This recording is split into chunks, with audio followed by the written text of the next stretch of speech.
Certo, boa tarde a todos. Eu gostaria de dar as boas-vindas a todos e agradecer ao pastor Paraski pelas boas-vindas. Gostaria de agradecer à igreja de Elmhurst pelo que tem sido até agora uma bela tarde de sábado. Vocês são sempre muito acolhedores, a comida é sempre muito boa e o companheirismo sempre é inspirador. Muito obrigado. E para aqueles que nos assistem pela internet, boas-vindas. Oramos para que a internet continue forte e que Deus nos abençoe durante essa tarde. Então, hoje de tarde, esse não é um sermão, eu vou simplesmente falar sobre algumas coisas. E eu deixo claro que eu estou falando aqui em capacidade privada como diretor do Comitê de Liberdade Religiosa da Igreja de Village, em Barron Springs. Eu estou falando nessa capacidade hoje e nenhuma mais do que essa. Hoje em dia a gente tem que deixar muito claro que chapéu nós estamos usando e em que momento. Então hoje é esse chapéu que eu estou usando e eu estou falando por mim mesmo e por mais ninguém hoje. Lá para agosto do ano passado, eu preguei um sermão chamado de O Impensável, número 1. E muitas pessoas perguntaram, onde que está o número 2? Na verdade, esse sermão que eu preguei em agosto do ano passado era originalmente o número 2. Eu inverti a ordem, então esse daqui é para fechar esse ciclo. As pessoas perguntam, onde que está a segunda parte daquele sermão? É que eu mudei um pouco. E hoje eu vou falar de algumas mudanças que nós vemos acontecendo no Ocidente e o que tem causado essas mudanças. Algumas dessas talvez já sejam familiares para vocês, outras vocês ainda não conhecem. Mas isso é o que tem acontecido e tem afetado os nossos jovens, especialmente os que estão estudando nas nossas faculdades. As coisas que nós temos visto acontecendo nas nossas faculdades hoje em dia não são por acaso. Elas são movidas por certas ideologias e é isso que nós falaremos e como elas afetam os nossos jovens, como elas afetam seus filhos, os seus netos. E por que acontece que pais tementes a Deus enviam seus filhos para uma faculdade e eles voltam falando em outra língua? Com uma visão de mundo completamente diferente, você se pergunta o que aconteceu com eles na faculdade. E então, hoje nós falaremos sobre o sermão O Impensável número 2 e... Vou pôr isso aqui para funcionar. Que bom. Ali está o meu e-mail na tela. E se alguém quiser me escrever, eu vou ler o seu e-mail abertamente. Só tente manter as coisas civilizadas. E então, essa é a estrutura não é um sermão, e sim uma conversa. Nós falaremos do marxismo por detrás de nós, ao nosso redor, diante de nós e as conclusões. Então, no Ocidente, nos Estados Unidos da América, nós temos geralmente vivido num ambiente muito acolhedor, legalmente falando. Nossas associações são incorporadas como organizações sem fins lucrativos. A Receita Federal concede status de 501c3 para todas as nossas associações nos Estados Unidos. Na verdade, eles não são obrigados a conceder esse status de isenção fiscal. Eles só são obrigados a conceder status de isenção fiscal para organizações que contribuem para o bem comum da sociedade. Então, no momento que a Receita Federal decidir que a Igreja Adventista e o que ela defende não mais se alinhar com os interesses gerais da sociedade, então nós simplesmente teremos o nosso status de isenção fiscal revogado e não haverá nada que nós possamos fazer contra isso. Então, isso não é um status absoluto, e sim uma bênção temporária que Deus nos concedeu. E nós deveríamos fazer o uso dessa bênção temporária até quando nós pudermos. Então, no Ocidente, tradicionalmente, os governos não tentaram bloquear o cristianismo ou a mensagem adventista. E a sociedade não vê o cristianismo como um opressor perigoso ou um inimigo da sociedade. Os governos não têm procurado a forçar as nossas crenças básicas sobre a humanidade nas legislações do Ocidente. Nós nos tornamos dependentes de finanças, planejamentos estratégicos, edifícios, orçamentos, pessoas e dólares, e nós crescemos como cristãos no Ocidente e nós apreciamos essa prosperidade financeira e aprovação pública. Então nós fazemos tudo para ser bem vistos na sociedade. Mas isso está mudando diante dos nossos olhos. Se vocês não perceberam, isso está mudando. E é interessante os efeitos dessas mudanças na sociedade como um geral. Quando você olha, por exemplo, o que tem acontecido no Canadá, quando você proíbe a discussão pública em locais públicos, tais como Facebook, Snapchat e Instagram, e quando você proíbe certas ideias de serem discutidas na praça pública das mídias sociais, as pessoas não têm outras opções a não ser saírem para a rua. Se você não pode expressar as suas opiniões na internet, então você sai às ruas. E nós vemos atualmente isso acontecendo no Canadá, Essas ideias, quanto mais você cancela e cancela, elas não desaparecem da sociedade, elas simplesmente aparecem em outros lugares que talvez você não goste. E o que nós vemos acontecendo no Ocidente atualmente é que cada vez mais os governos procuram forçar mudanças nas nossas visões da moralidade bíblica, casamento e identidade pessoal. Isso tem acontecido em mais países no Ocidente. Mais e mais, a igreja tem sido vista como uma opressora perigosa que espalha o ódio e limita a liberdade pessoal e causa ideação do suicídio entre jovens de certas orientações sexuais. No Canadá, por exemplo, eles aprovaram recentemente a Lei C4, que criminaliza qualquer tentativa de mudar a sua orientação sexual para heterossexual ou mudar a sua identidade de gênero para cisgênero. Isso é, quando a sua realidade biológica e a sua identidade psicológica se concordam. Eu sou um cisgênero, significa que biologicamente eu sou um homem e a minha mente pensa que eu sou um homem. Isso significa que eu sou cisgênero. Ou seja, o gênero se alinha com a sua biologia, mas se não se alinhasse, você seria transgênero. Mas no Canadá, eles criminalizaram quaisquer tentativas de tentar ajudar alguém a atingir o status heterossexual ou cisgênero. Isso agora é um crime e vai afetar pregadores nos púlpitos, por exemplo. Nós vimos isso acontecendo em vários outros países do Ocidente, essa tentativa de determinar o que pode ou não pode ser pregado. Então, na verdade, nós nunca esperamos, de verdade. Nós sabíamos que a perseguição chegaria no Ocidente. Nós acostumamos a viver sem perseguições, então nós aproveitamos as liberdades que nós tínhamos. Mas isso tem mudado de maneira muito rápida, então eu gostaria de perguntar por que essas coisas têm acontecido e como isso afeta os nossos jovens. As pessoas sempre falam que eu falo de marxismo, mas eu vou falar da vida dele hoje. Porque é importante entender que esse marxismo cultural que tem varrido e impactado todas as faculdades nos Estados Unidos, não só as adventistas, mas as faculdades ao redor dos Estados Unidos, é importante entender de onde que isso vem. Esse cara daqui nasceu em 1818 em Trier, uma das cidades mais católicas da Alemanha. Essa família, na verdade, era judia e haviam vários rabis na família dele, na história da família dele. Era uma família judia devota. Mas nos idos de 1820, o pai de Karl Marx decidiu por várias razões, incluindo para avançar economicamente, que ele iria se tornar um cristão e ele tinha escolha entre ser um luterano ou um católico. E ele escolheu se tornar um luterano não porque se convenceu do luteranismo por si só, mas porque o catolicismo ainda ensinava superstição na época. Já a Igreja Luterana, no começo de 1800, na Alemanha, ensinava o teísmo, que é a crença. Se você tem uma crença teística, você crê que tem um Deus que se conecta com você num nível pessoal. Mas o deísta acredita intelectualmente que existe um Deus, mas que ele é como se fosse o relojoeiro, que fez o relógio, deu corda e deixou o universo rodando por si mesmo. E na Igreja Luterana, no começo dos 1800, Deus era como um relojoeiro distante que fez o universo, deu corda e desapareceu. Ou seja, não um Deus que tinha um interesse pessoal pela sua vida. Então o pai do Karl Marx decidiu se tornar um luterano e o Karl Marx se tornou luterano também, até que ele foi para a faculdade e se tornou um ateu devoto. E foi durante esses anos, de 1837 a 1841, que ele se tornou um ateísta comprometido e publicou o que nós agora conhecemos como o Manifesto Comunista em 1848.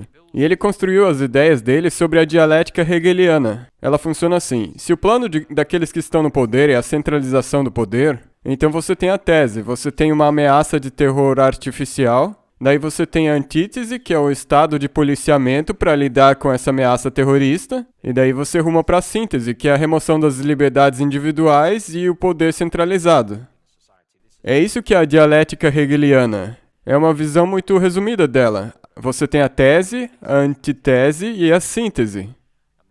E é essa a progressão de ideias para que você, do lado do governo, obtenha o que você quiser e você remova as liberdades dos cidadãos.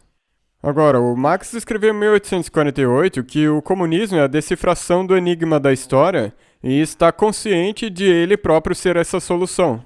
É isso que toda ideologia faz. Toda ideologia diz: essa é a ideia, e nós vamos colocar essa ideia no óculos, e toda a história terá que ser reinterpretada a partir das lentes dessa ideia. O que significa que a história sempre está movendo em direção aonde nós estamos no momento. É inevitável estar onde nós estejamos hoje por causa da ideologia que nós acreditamos. Então, se você acredita no fascismo, assim como a Alemanha nazista, você acaba com o Terceiro Reich, que é a conclusão inevitável da história. E se você é marxista, você acaba tendo um Estado comunista. Então, nas ideias de Marx, as sociedades evoluem do feudalismo para o capitalismo, para o socialismo, para o comunismo, para a ditadura de um partido só. E esse manifesto dele tinha 10 pontos básicos. O primeiro deles era a abolição da propriedade das terras e o redirecionamento de todos os aluguéis para propósitos públicos. Nós temos ouvido nos Estados Unidos, nos últimos 3 ou 4 anos, clamores para que aluguéis sejam abolidos. Basicamente, isso vai quebrar a banca dos proprietários e as propriedades privadas vão parar nas mãos do Estado, e o Estado vai controlar as moradias ao invés de proprietários privados. Então, quando você ouve clamores para abolirem os aluguéis, basicamente você está ouvindo ideias marxistas. Taxamento progressivo e pesado, para que o pobre fique pobre. Digo, o rico se torne pobre e o pobre mais pobre ainda. Abolição dos direitos de herança. Porque se você for um duque, o seu filho tem que ser um plebeu, ele não pode ter as vantagens de ser um duque. O Karl Marx nunca aplicou isso na vida dele, os pais dele eram relativamente ricos, e durante a vida inteira ele nunca trabalhou. Ele tinha repetidamente discussões feias com os pais dele, ele queria dinheiro, e os pais continuavam dando para ele. Então ele não acreditava na abolição dos direitos de herança para ele, mas certamente acreditava na abolição para você e para mim. Confiscar a propriedade dos emigrantes e rebeldes, isso na verdade não se aplica hoje, porque eles não existem mais, e a centralização de todo o crédito num banco nacional. O banco controla o crédito, então o governo controla a terra, o governo controla os aluguéis, o governo cobra impostos dos ricos até eles não existirem mais, e também centraliza todo o crédito num banco nacional. Então com isso, basicamente eles assumem o controle da economia inteira. A centralização de toda a comunicação e transportes. Então você tem ferrovias nacionais, companhias aéreas nacionais, como por exemplo em muitas partes da Europa hoje. Você tem a expansão das empresas estatais, então os meios de produção pertencem ao Estado. A obrigação igual de trabalhar, nós vimos isso na União Soviética, onde as mulheres tinham que trabalhar lado a lado com os homens, não somente nas fábricas, mas na Segunda Guerra Mundial as mulheres também foram para o fronte, assim como os homens no Exército Vermelho. Então tem a obrigação igual de trabalhar. A abolição da distinção entre comunidades urbanas e rurais. Nós vemos isso, por exemplo, nos Estados Unidos hoje, onde os comportamentos eleitorais são radicalmente diferentes. Uma comunidade rural geralmente vai votar de maneira muito diferente de uma comunidade urbana. Nós vemos isso em muitas comunidades do mundo hoje. As comunidades rurais tendem a ser mais conservadoras, mais baseadas em algum tipo de fé cristã. E quando você muda para uma comunidade urbana, as pessoas pedem os ritmos da vida. Elas pedem o senso de que quando chove é uma bênção de Deus. Essas pessoas não mais plantam hortas. Então pessoas urbanas estão mais distanciadas de Deus simplesmente pela natureza do viver urbano. Então Marx queria abolir essas distinções, não porque ele achava que elas não fossem boas, mas porque ele queria eliminar a influência de uma sociedade religiosa, especialmente em áreas rurais. Educação pública grátis para todas as crianças. Então foi esse o manifesto que ele publicou, ele tinha um plano de 10 pontos. E como você pode imaginar, esse manifesto viola os direitos humanos básicos e a visão de mundo cristã. Então, por exemplo, a abolição de... Deixa eu ver aqui. A abolição da distinção entre o rural e o urbano. Esse certamente é um ataque à fé cristã rural. E nós podemos ver os impactos das ações do Partido Comunista até mesmo hoje na Rússia. Mas, por exemplo, a violação dos direitos humanos básicos que, para você possuir uma propriedade, isso está protegido no 6º mandamento, não é mesmo? Não furtarás. Isso implica que existe propriedade privada, mas para Marx, a propriedade privada é uma das piores coisas que existe. E, na verdade, de acordo com a teologia católica, eles enxergam a propriedade privada como um mal necessário, e não algo que deve ser ambicionado. Então, na teologia católica você tem o direito divino, direito natural, direito moral, direito aplicado. Tomás de Aquino inventou essas definições há quanto? 800 anos atrás? Na teologia católica tudo deve ser para o bem comum. E nos escritos de Tomás de Aquino, você somente permite a propriedade privada numa sociedade se essa propriedade for para o benefício de toda a sociedade. Então é por isso que a Igreja Católica está tanto em casa com as ditaduras de esquerda quanto as de direita. Ela pode jogar em ambos os times, porque filosoficamente pode se alinhar com ambas. Então o Manifesto Comunista contraria os 10 mandamentos, como por exemplo a propriedade privada. Então, como é que Marx conseguiria alcançar isso? Ele percebeu que as pessoas não iriam desistir simplesmente dessas coisas. Então, ele defendia que o Estado usasse o emprego do terror, incluindo coletivização agrícola forçada, o Holodomor na Ucrânia. Se você olhar para a Ucrânia hoje, você pode pensar, por que nós estamos lutando na Ucrânia? Tem uma história longa e complexa ali. Os soviéticos, na década de 30, coletivizaram a agricultura. E para fazer isso, eles enviaram o Exército Vermelho para confiscar todos os grãos dos fazendeiros pequenos, chamados de kulaks. Sabe, na sociedade alguns grupos são maus, outros são bons, de acordo com a teoria crítica. Alguns grupos são bons, outros são opressores. E os kulaks foram vistos como opressores, eles eram os pequenos fazendeiros. Então Stalin confiscou todas as reservas de grãos e de 4 a 6 milhões de pessoas morreram no que é conhecido como o Holodomor. Não se fala muito disso hoje em dia. Então, quando as tropas nazistas chegaram em 1941, eles foram vistos por muitos dos ucranianos como heróis libertadores. É um paradoxo da história. Se você vê os nazistas como heróis libertadores, é que você passou por muita dificuldade. E muitas dessas pessoas então lutaram pelos nazistas e serviram nos campos de concentração. Então hoje, quando você ouve o Putin falar dos fascistas da Ucrânia, até certo ponto ele está correto. Houve muitas pessoas que lutaram por Hitler na Ucrânia Ocidental. E essas próprias pessoas tiveram uma experiência brutal com os soviéticos nos anos de 30. Então a justificativa depende de quando você começa a história. Então, de qualquer maneira, Marx disse, como é que eu vou atingir tudo isso? Através do terror de Estado. Ele escreveu o seguinte em 1849, não temos compaixão e não lhe pedimos compaixão alguma. Quando chegar nossa vez, ou seja, quando estivermos no poder, não inventaremos pretextos para o terror. Foi isso que ele escreveu em 1849. Então você tem o terror promovido pelo Estado para atingir esses objetivos. E foi assim que começou o que Karl Marx depois se referiu por a dança da morte. A dança da morte, como ele escreveu em 1849. A imposição dessa ideologia só seria possível com a morte. Hoje nós vemos isso nos campos da morte no Camboja. Alguns aqui são da Romênia e lá teve uma prisão muito ruim, a prisão de Pitești, que era tão cruel que os comunistas eventualmente fecharam ela e fizeram julgamento e condenaram os guardas da prisão, porque a brutalidade era demais. Ela era muito terrível. E daí tem a prisão da Lubyanka, na sede da KGB, em Moscou, onde milhares de pessoas perderam as vidas no porão dela. E o Fidel Castro e o Che Guevara tinham a La Cabana, que era um centro de execuções lá em Cuba. Os jovens não falam disso hoje em dia, mas o Fidel e o Che Guevara mataram muita gente. Na Coreia do Norte tem o Campo 22, que foi fechado recentemente, era um campo de concentração que tinha lá. E na China comunista de hoje em dia existem genocídios em andamento contra certos grupos, por exemplo, os uigures. Se você acompanha as notícias, você pode perceber que atualmente existe uma eliminação sistemática dos uigures. É um crime terrível contra a humanidade. Isso está acontecendo ao nosso redor e nenhuma outra ideologia na história produziu tanta abjeta pobreza, repressão e violência. Tem outras estimativas que fizeram sobre quantas pessoas morreram sob essa ideologia. Tem um livrinho chamado O Livro Negro do Comunismo, publicado em 99. Estimativas de 100 a 160 milhões de mortos, só os que morreram nessa ideologia, de 1917 a 1991. Mas é claro, isso aí ainda continua em partes do sudeste da Ásia e da China. Além de dezenas de milhões na Ásia, na África, nas Américas, na Europa, que foram torturados, mortos de fome, repatriados forçadamente, exilados forçadamente e muito mais. Esse é o começo da ideologia marxista.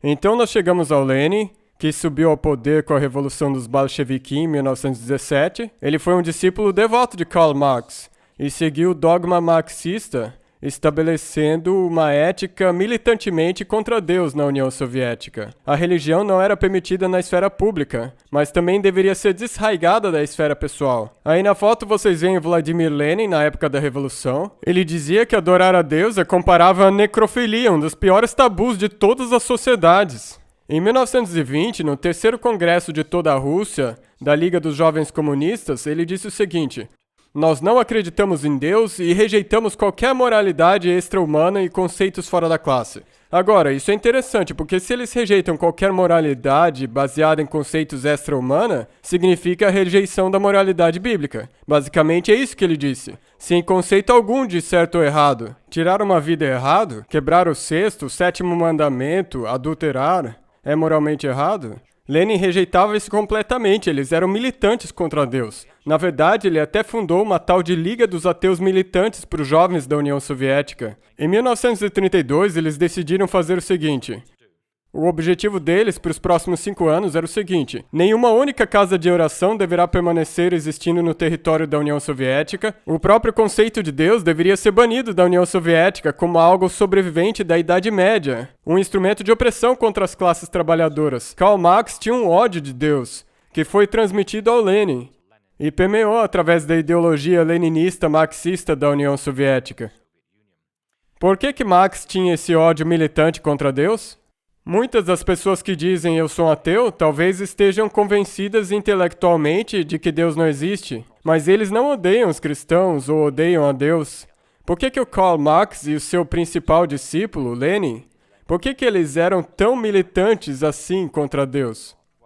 Sabem, o Karl Marx, como ser humano, não tinha nada de muito especial. Se você ler as histórias sobre ele, você vai ver que ele se negava a trabalhar por um salário, se negava a prover sustento para a família dele, preferia apelar e pressionar os pais dele por dinheiro. Ele quase nunca se lavava e, portanto, fedia. Ele era assolado por furúnculos no corpo inteiro, talvez porque não se lavava.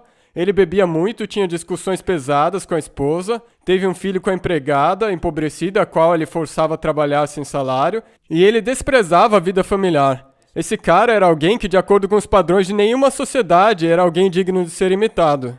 As correspondências pessoais dele estavam cheias de ofensas racistas. A emancipação dos judeus, em última análise, é emancipar a humanidade do judaísmo. Esse foi o mesmo sentimento que depois foi defendido por Adolf Hitler. A filha dele casou com um homem de Cuba, a quem o Karl Marx denegria, com o pior tipo de abuso violento racista nos escritos dele. Eu até escrevi algumas dessas palavras que ele usava nas correspondências, mas eu não vou falar aqui. Digamos assim que o Karl Marx fazia o uso livre de apelidos racistas para qualquer pessoa que fosse um pouco diferente dele. A família e os colegas notavam o ódio que ele tinha por Deus. O pai dele comentou que ele era governado por um demônio. O filho dele escreveu uma carta para ele dizendo, meu querido demônio. Ele nunca teve uma boa relação com o filho. O Engels, que talvez filosoficamente fosse a pessoa mais próxima dele, o colega de batalha, descreveu ele como sendo um monstro de 10 mil demônios, e a esposa dele se referia a ele por o patife maligno. Ele tinha a vida cheia de um ódio maníaco contra a vida no geral e contra Deus em especial, e nós vemos evidências disso nas poesias dele. Nós não falamos muito das poesias dele, mas ele escreveu muitas poesias. E nessas poesias você vê uma fascinação por pactos com o diabo, acordos com o diabo e a invocação de espíritos. Ele escreveu um poema chamado O Músico. Um músico conhecido que se apresenta como um violinista e ele invoca o poder das trevas através de tocar loucamente. E nesse poema ele disse, até que fico louco e meu coração muda muito. Vês essa espada? O príncipe das trevas me vendeu. Para mim ele marca o compasso e ordena os sinais. Cada vez mais atrevido eu danço a dança da morte. Nesse poema aqui ele marca o tempo e dá os sinais.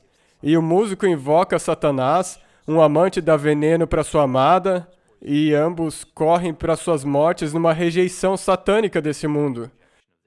É um poema interessante, mas o Marx é o protagonista. Ele que é o grande rebelde contra Deus nesse poema. Ele então escreveu outro poema chamado Olanem. E ele é sobre a destruição da humanidade. Agora, essa palavra é um anagrama. Olanem é uma referência a Emanuelo, que é Emanuel, que significa Deus conosco. Então, o próprio título carrega a mensagem de rejeição a Deus. O mundo está errado, Deus está errado, e nesse poema ele escreve sobre o fato de que nós como humanidade fomos abandonados por Deus. E o anti-herói, assim como o Coringa na série de filmes do Batman, a quem ele se refere por a víbora voluptuosamente quente, é a víbora que é o herói deste poema do Karl Marx. Ele escreveu um poema chamado de A Donzela Pálida.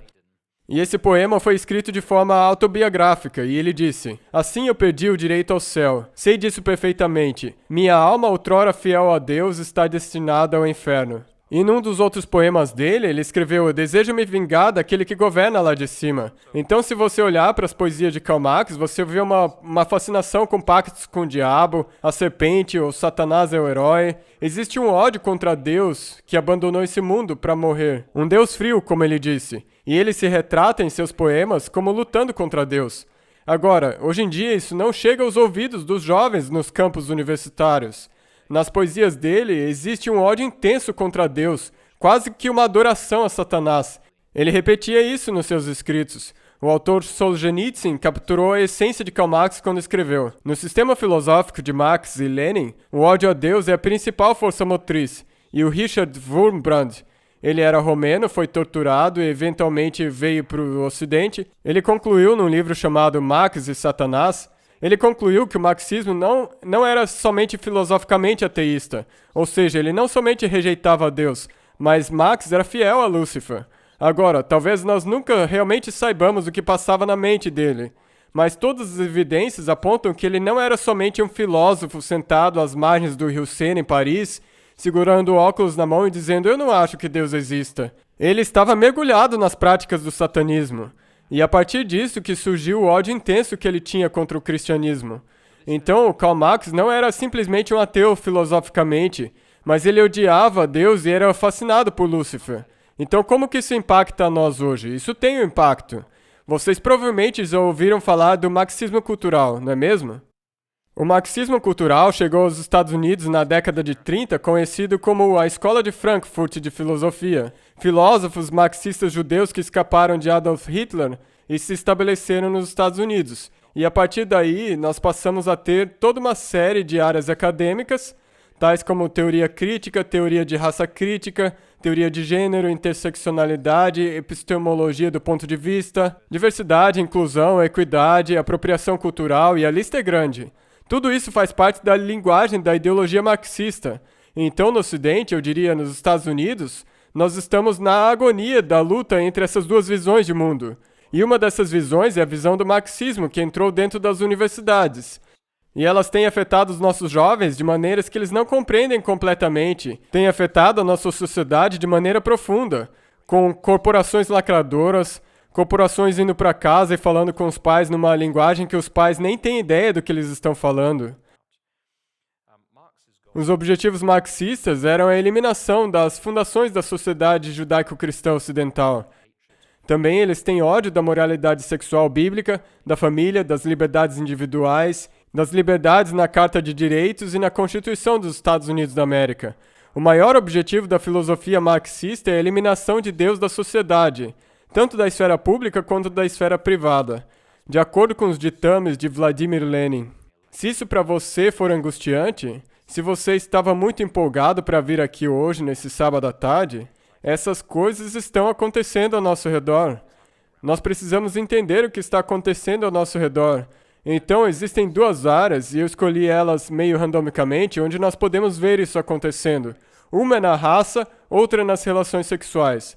O racismo é um problema terrível, ele realmente existe, ele é maligno e tudo mais. Mas esse tema foi sequestrado pelo marxismo cultural. Vocês conhecem esse cara daqui? Ibram Kendi. Ele publicou o livro Como Ser Antirracista, em 2019 ou 2020. E esse livro virou best-seller nacional. Aqui você pode ver uma foto dele. E para esse autor aqui, ser antirracista significa apoiar políticas que equalizam as disparidades raciais ao longo de todos os grupos étnicos. Todos os grupos étnicos têm que ter um resultado socioeconômico idêntico, enquanto o racismo é qualquer política ou ideia que resulte intencionalmente ou não a resultados diferentes ao longo de grupos étnicos diferentes. Então, de acordo com Kendi, você é racista ou antirracista. Se você não for racista, não significa que você é antirracista. Na verdade, você é um racista se você não for ativamente um antirracista. Então, de acordo com os escritos do Kendi, se você for um homofóbico, significa que você é um racista, porque ele faz uma ligação entre os dois na visão marxista de mundo dele. Se você não aceitar completamente o estilo de vida LGBTQ, isso significa, de acordo com ele, que você é um racista. Para o Kendi, se você for transfóbico, se você negar a ideologia transgênero de qualquer maneira, de acordo com os escritos dele, você é racista. Ele também argumenta que, e eu cito, amar o racismo é acabar amando o capitalismo. Então, se você crê no empreendedorismo livre e no capitalismo, de acordo com os escritos dele, você deve ser considerado um racista. E o que isso faz com a sociedade? Ninguém quer ser chamado de racista. Então, pelo medo de ser chamado de racista, somos movidos em direção a uma revolução marxista e a remoção das nossas liberdades. É nessa direção que as coisas estão rumando com essa ideologia antirracismo. E qualquer um que no Ocidente questionar essa ideologia é destruído, sendo rotulado como racista e cancelado profissionalmente, socialmente e financeiramente na sociedade. Agora, paralelamente a essa questão da raça, existe a questão do sexo. E essa é uma manifestação do marxismo cultural. Nós vemos que isso começa nos anos 60 com o surrealismo francês, que escreveu o livro Modernidade como Colapso Metafísico. A batalha decisiva contra o cristianismo somente pode ser lutada a nível da revolução sexual. Agora, a revolução sexual vai mais a fundo do que as questões econômicas, as quais Marx descrevia. Ela vai mais ao fundo do que a política, ela vai ao coração do que significa ser um ser humano. Então esse é um tema muito sensível para as pessoas ao redor do mundo, especialmente as pessoas no Ocidente. Agora, na visão de mundo bíblica, Deus criou todas as coisas com um propósito. Todas as coisas têm o seu propósito. Então o ato sexual, o propósito dele é para expressar amor entre uma esposa e um esposo, e também tem a reprodução. Então esse ato físico não existe por si só, mas sim na segurança e na limitação do casamento bíblico, e é uma expressão de amor, de uma aliança de amor e fidelidade de um para com o outro, e ele resulta em filhos e tudo mais. Então existe um propósito. Mas na visão de mundo evolucionista que o marxismo defende, nada tem um propósito, tudo é aleatório. Esse universo é uma coleção aleatória de elementos químicos aleatórios flutuando por aí. Nada tem um significado, na verdade. E se esse for o caso, então não existe nenhum significado para o ato físico do qual nós falamos. Ele simplesmente deve ser visto como é. Então você se aproxima muito dos escritos de Marquês de Sade, ou Sade, é daí que vem a palavra sadismo. E depois pelo famoso escritor Wilhelm Reich. Sexo não pode existir por algum propósito, porque o universo é sem propósito. Tudo o que resta é energia vital. E quaisquer restrições dessa energia vital são consideradas filosoficamente como opressão. Então onde que nós chegamos com isso na Revolução Cultural? Porque essa parte da sua vida, a energia vital, é o centro da sua pessoa, as suas experiências físicas e emocionais nessa área da sua vida são o centro da sua identidade pessoal. Então, assim como Marx conclamava o proletariado a lutar contra a burguesia, agora a revolução sexual do marxismo cultural conclama a todos que se juntem à luta contra a repressão da sua expressão pessoal nessa área da sua vida. E na prática, significa que hoje pode-se dizer que o lema é proibido proibir. É proibido proibir. Que é uma outra maneira de expressar o lema satanista de Aleister Crowley. Faça o que quiseres. Hoje em dia é proibido proibir. E por que essa parte da sua vida é vista como a sua energia intrínseca?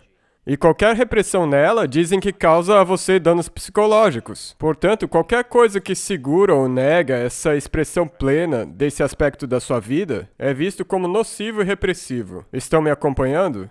E o que no Ocidente geralmente diz na sociedade o que é moralmente certo ou moralmente errado é a moralidade bíblica. Então nos deixam a conclusão de que a moralidade bíblica deve ser removida da sociedade. Porque a moralidade bíblica diz, aqui estão os limites que Deus estabeleceu. Se você estiver aqui, você precisa se arrepender e ver para o lado de dentro desses limites. Mas a revolução sexual diz, não, nós temos que nos livrar desses parâmetros. Porque qualquer repressão nessa parte da minha vida é psicologicamente nociva e repressiva. Portanto, jovens que tenham ideação suicida, porque talvez sejam transgênero e os pais cristãos dele não apoiam, a culpa da ideação suicida é jogada nos pais que não estão apoiando essa pessoa, ao invés de culpar o trauma psicológico estrutural do próprio indivíduo. Então o cristianismo se torna o grande mal da sociedade, que restringe a liberdade de expressão das pessoas, restringe a liberdade deles buscarem o seu eu interior. Então a revolução sexual alega que qualquer restrição nesse tipo de expressão é inerentemente repressiva e danosa psicologicamente. Portanto, todas as restrições devem ser rejeitadas e as escrituras jogadas fora. Isso é parte da expressão cultural, da revolução cultural que tem acontecido ao redor do nosso país hoje. E nós vemos isso especialmente no fenômeno transgênero. Eu não vou falar muito disso, mas só vou falar o seguinte, se você tiver filhas, tenha muito cuidado. Costumava ser que nos anos 70, 80 e 90... que a grande maioria dos trans A linguagem mudou, antes era transexual, agora é transgênero. A maioria deles eram homens que se vestiam como o sexo oposto, mas não é mais assim hoje. A grande maioria dos transgêneros de hoje são garotas adolescentes que fazem a transição para se tornar meninos. E existem razões bem conhecidas por que isso acontece. A primeira razão é que garotas adolescentes tendem a ser muito desajeitadas fisicamente e elas prestam atenção nessas coisas. Desajeitadas é essa palavra que nós usamos aqui nos Estados Unidos, não é mesmo? As adolescentes veem as imagens editadas da perfeição feminina nas revistas de beleza e elas pensam, eu não consigo competir com isso. Os corpos delas estão em mudança, elas estão fora de proporção, têm espinhas. Eu não tenho como competir com isso. Nas revistas de beleza você nunca vê foto de homens editadas, é sempre de mulheres. Nós vivemos numa sociedade hipersexualizada, com imagens editadas de mulheres. Agora, essas adolescentes, que são o recurso principal do movimento transgênero, elas olham para essas fotos e pensam, não tem como eu me comparar a isso. E daí elas olham para os colegas de classe delas e percebem que na sociedade ocidental ninguém coloca os garotos sob tanta pressão. Os garotos têm o passe livre. Não tem pressão nos garotos para parecer de uma certa maneira. Mas essa pressão existe com as garotas. Existe uma pressão incrível nas garotas adolescentes. Se tornar um garoto permite que uma garota escape dessa pressão social. Você evita a pressão social, as coisas que acontecem no Snapchat, no TikTok e nas influências sociais por aí. As influências das mídias sociais, existem muitas por aí. Elas são muito populares, garotas se tornando garotos, supostamente, e elas fornecem um acelerador social. Assista o que as suas filhas têm assistido nas mídias sociais. Porque existem influências muito conhecidas nas mídias sociais, eu não vou dar nomes aqui, mas pais, saibam o que os seus filhos estão assistindo. Essas influências das mídias sociais comemoram a transição que elas fazem. Uma faz até certo ponto, outra faz até um pouco mais e outra um pouco mais ainda. E todas celebrando isso. E essa é a coisa mais da hora que uma adolescente pode fazer nas mídias sociais. Se você estiver tentando escapar dessa sensação de que eu não consigo competir com as mulheres da revista de beleza, meu corpo está todo desajustado, eu não sou mais uma menina, mas eu também ainda não sou mulher. Como que eu escapo dessa pressão social? Não existe pressão nos garotos. Os garotos podem andar por aí que nem trogloditas, tudo sujos, e ninguém dá a mínima pra isso. Isso é verdade. Sabe, os rapazes não têm essa pressão que as garotas têm de parecer de uma certa maneira. E a razão final é a seguinte. Porque nós temos ensinado nossos filhos teoria crítica, teoria de raça crítica em nossas escolas. E na teoria crítica existe uma hierarquia de opressões. Homens brancos heterossexuais como eu são os mais opressores da história humana. Depois vem as mulheres brancas heterossexuais, mulheres brancas heterossexuais que viraram transgênero.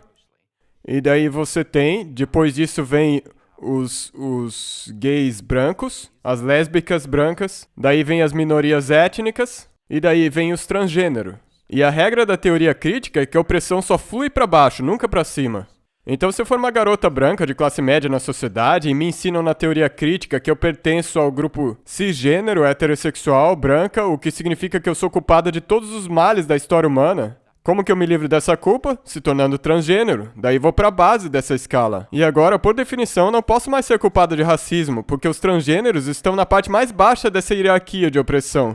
Vocês estão me entendendo? Eu não preciso nem mudar de atitude. Eu posso tratar alguém da forma mais execrável possível, mas eu não posso ser acusada de racismo. Porque eu sou uma transgênero e os transgêneros sofrem opressão de todos os outros grupos. De todos os outros grupos. Então, ao se identificar como transgênero, uma garota que é socialmente desajeitada, que está insegura do seu corpo e como ele tem mudado, que odeia essas imagens hipersexualizadas que ela vê em todo lado, e ninguém dá a mínima pra ela, ao se identificar como transgênero, ela se torna um herói social da escola, todo mundo comemora ela. Você está fazendo o certo, você é corajoso, ninguém vai estar nem aí pra sua aparência. Essa é uma ótima rota de escape para o que significa ser uma adolescente no Ocidente hoje.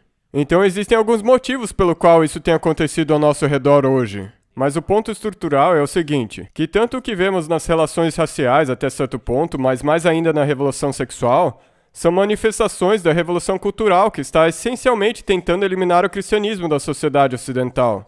Esse é o maior objetivo deles, para onde as coisas estão rumando. Então, nós chegamos ao marxismo diante de nós. Nós vemos isso acontecendo diante de nós. Nós queremos saber o que nós, como cristãos, podemos fazer a respeito disso. Então, alguns de vocês viveram sob perseguição. Nós ouvimos hoje de manhã como você morou na Romênia. Não é fácil. Aqueles que nunca passaram por isso, nós não sabemos como nós reagiríamos a esse tipo de perseguição se ela chegasse a nós. Aqueles que passaram por isso e sobreviveram, louvado seja Deus. Então, como nós, como cristãos, reagimos a isso? Bem, muitos professores universitários estudaram isso. Um tal de professor Kuzmich estudou como cristãos reagiam à opressão comunista na Europa Oriental. E ele notou que geralmente haviam 3 tipos de reação. Uma delas era se mudar. Eu não condeno ninguém que tenha que ter feito isso, eu nunca fiz. O Talibã uma vez me disse que eu tinha 30 minutos para mudar e eu mudei em 15 minutos. Acho que isso conta como mudar, né? Eu não tentei ficar ali e argumentar com o Talibã. Mas aqui nós temos cristãos frequentemente vão se mudar. E Jesus disse, você talvez esteja considerando esconder a sua vela debaixo do cesto. Talvez você não tenha outras opções além de mudar. Nós não sabemos, as circunstâncias de cada um são diferentes. Mas o desafio com isso é que se todos os cristãos forem embora, então essa sociedade não vai ter nenhuma testemunha. Sabe, isso é difícil, você pode falar generalizando, mas você deve deixar sempre a escolha com o indivíduo, ele vai escolher o melhor que ele puder. E um outro tipo de reação, ela não é particularmente útil, é lutar. Por quê? Porque quando nós lutamos em resistência ativa, o evangelho é destruído. Quando você luta, você passa a ver o seu oponente como inimigo, quem você quer matar. E o seu objetivo se destrói, ao invés de você amar e perdoar eles. E essa que é a grande tragédia quando você começa a lutar fisicamente. É difícil amar e perdoar aqueles a quem você tenta matar. Então, como cristãos, nós tendemos a ser pacifistas, por exemplo. Como igreja, como adventistas, Jesus disse, o meu reino não é desse mundo. Se o meu reino fosse desse mundo, pelejariam os meus servos para que eu não fosse entregue aos judeus. Mas agora, o meu reino não é daqui. Então, lutar, isso aconteceu em algumas partes do mundo, mas como eu disse, os desafios, uma vez que você começa a lutar com o seu inimigo com armas mundanas, se torna muito difícil amá-los, perdoá-los e tentar ganhar eles para o reino de Deus com amor, se você está ao mesmo tempo tentando atirar neles.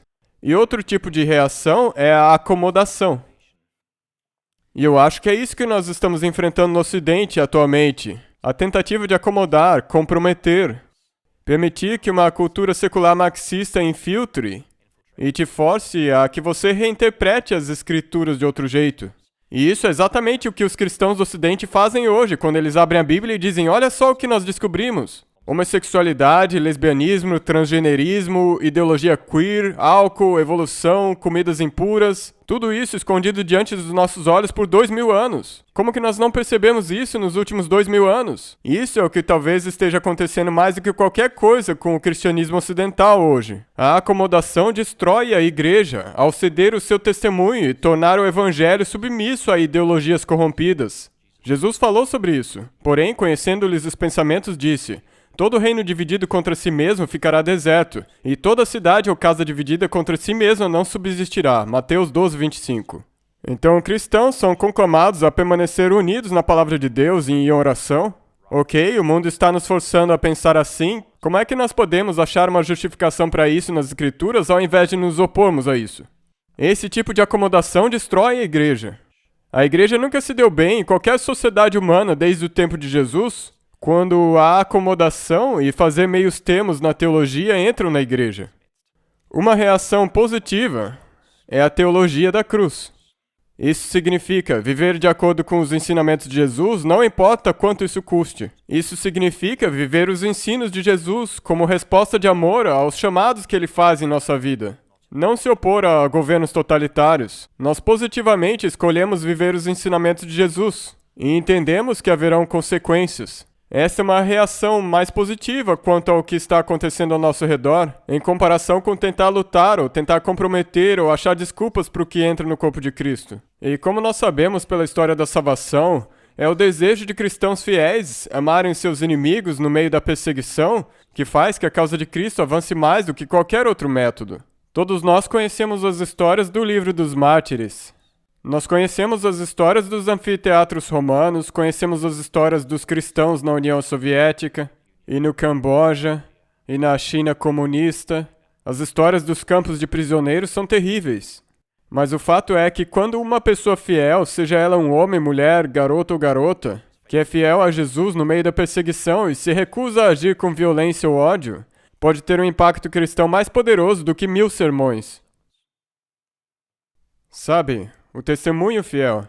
Tinha uma história na União Soviética que quando Yuri Gagarin, que foi para o espaço, orbitou a Terra, ele voltou para a Terra dizendo, Deus não existe. Eu fui para o espaço e Deus não estava lá. Eles falavam isso como uma prova de que Deus não existia. Uma professora de jardim de infância em Moscou disse, o Yuri Gagarin foi para o espaço, ele provou que Deus não existe. E um menininho levantou a mão e disse, desculpe senhora, meu Deus mora num lugar mais alto.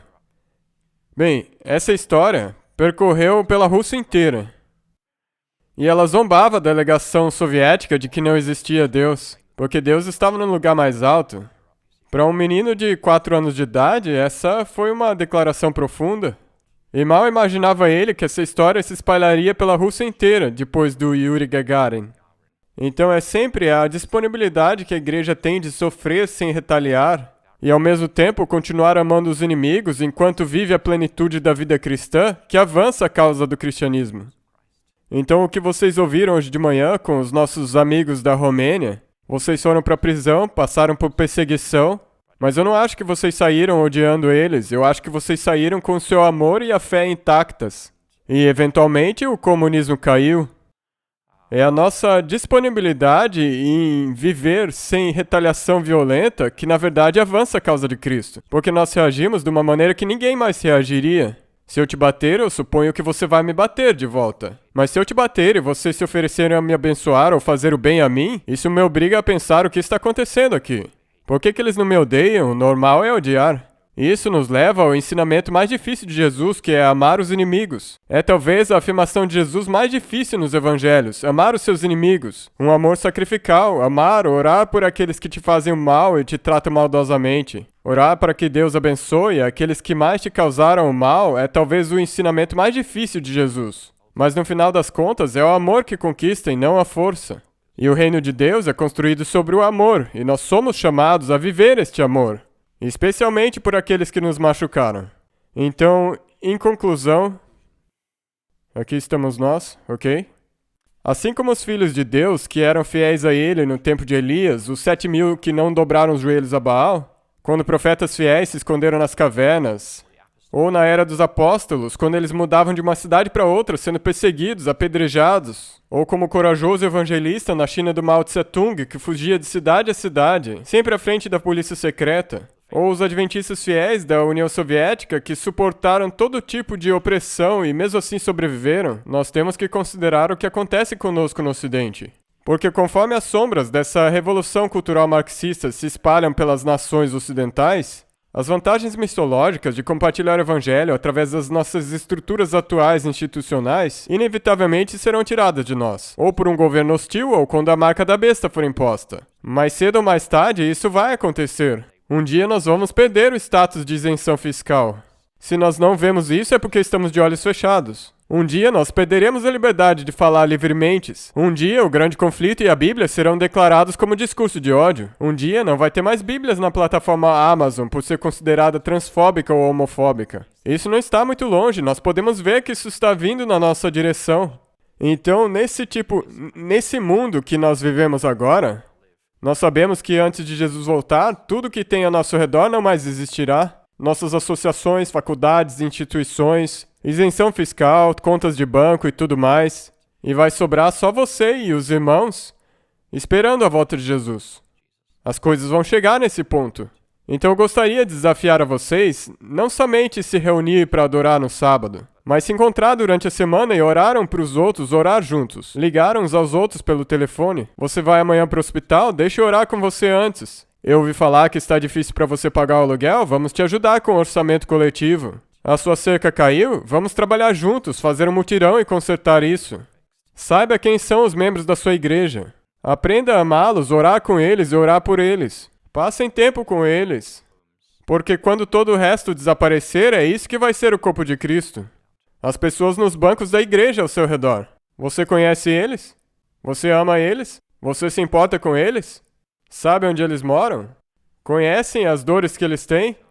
Você apoia eles nos seus momentos difíceis? Sabe, nós podemos apoiar pessoas de maneiras que elas nem mesmo entendem. Há umas 6 semanas atrás eu fiz uma colonoscopia e eu me lembro de ter acordado na sala de recuperação. E a próxima coisa foi que eu me vi acordando na minha cama em casa e eu pensei, como que eu cheguei aqui? Alguns de vocês já passaram por isso. Minha esposa disse, bem, você conversou bastante com a enfermeira sobre algumas coisas. Eu disse, eu não lembro. Daí você se vestiu, nós te vestimos na cama e eu disse, eu não me lembro disso. E daí nós te sentamos numa cadeira de roda, te levamos pra fora do hospital no frio, eu não lembro disso.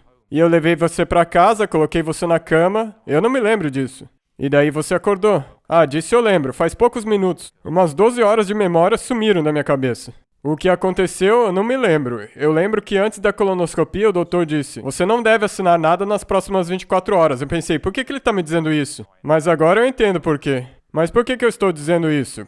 Porque eu tenho uma esposa que me levou para casa e me apoiou. Ela se certificou de que eu fosse no caminho correto. Eu estava fora de si, eu não fazia ideia alguma. Nós precisamos de irmãos e irmãs que cuidarão de nós, mesmo que nós não façamos ideia alguma.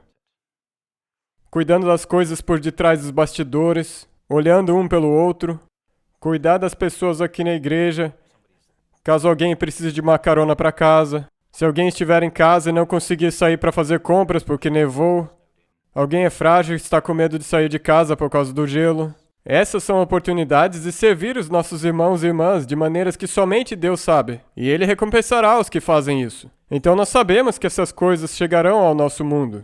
Nós vemos uma ideologia anticristã assolando o Ocidente. Ela tem chegado a todos os nossos campi universitários no Ocidente. Elas também têm se infiltrado nas corporações do Ocidente. E mais cedo ou mais tarde, esses ataques implícitos se tornarão bem explícitos. Já está acontecendo no Canadá, acontecendo na Austrália, na Grã-Bretanha. Esses ataques contra a igreja, mais cedo ou mais tarde, eles também vão nos afetar aqui na América. Então, enquanto tivermos a liberdade para isso, vamos nos reunir nos sábados. Oremos juntos, trabalhemos juntos, testemunhemos juntos. Usemos tudo à nossa disposição enquanto temos o benefício de ser uma denominação visível. Usemos as nossas liberdades enquanto nós as temos, sabendo que um dia isso tudo vai acabar. E vai ter que ser só nós e nossos irmãos aqui da área da igreja de Elmhurst. E vamos ter que passar por esses tempos amargos. E no final, a notícia é boa, porque Jesus vai voltar. Então não nos desanimemos, nós temos que entender o que está acontecendo. Tem uma revolução cultural acontecendo, assim como aconteceu na China do Mao Tse-tung nos anos 60 e 70. Muitos cristãos na época foram a favor, porque ele usava os mesmos lemas que nós ouvimos hoje. Marx chamava os sacerdotes que defendiam as suas ideias de idiotas úteis. O Lenin complementou e disse que eles eram idiotas realmente úteis. É assim que os comunistas veem os cristãos como idiotas úteis. Quando a Revolução Cultural se estabeleceu, os primeiros alvos dela foram os cristãos. E essa ideologia, ela não mudou. Ela ainda é movida por um ódio contra Jesus Cristo. Quando nós olhamos para Karl Marx e os seus escritos, nós vemos que isso se manifesta no marxismo cultural de hoje. Então hoje a minha oração é que Deus nos conceda a graça para aceitar o que vier em nossa direção e que Deus nos dê força para isso. E com esse pensamento eu quero encerrar essa apresentação e vamos finalizar com uma oração. Amado Pai Celeste, ao olharmos para o mundo ao nosso redor, ao olharmos para as mudanças na nossa sociedade, Pai, nós somos gratos porque Tu tens segurado os ventos dos conflitos para que o Evangelho possa avançar. Pai, que nós possamos ser obreiros ativos pelo Seu reino com as liberdades que ainda temos. Que nós nos esforcemos juntos, trabalhemos juntos, oremos juntos, adoremos e testemunhemos juntos. Senhor, que nós trabalhemos com os nossos colegas e oficiais e outras igrejas dessa associação, essa grande cidade de Chicago. Eu oro, Pai, para que nós trabalhemos enquanto ainda é dia, porque nós sabemos que a noite está chegando. Pai, nos conceda a graça e a coragem de nos posicionarmos por Ti hoje. E quando a escuridão chegar ao nosso redor, eu olho para que a lamparina do nosso testemunho brilhe mais e mais e nunca se apague. É essa a nossa oração, em nome de Jesus. Amém.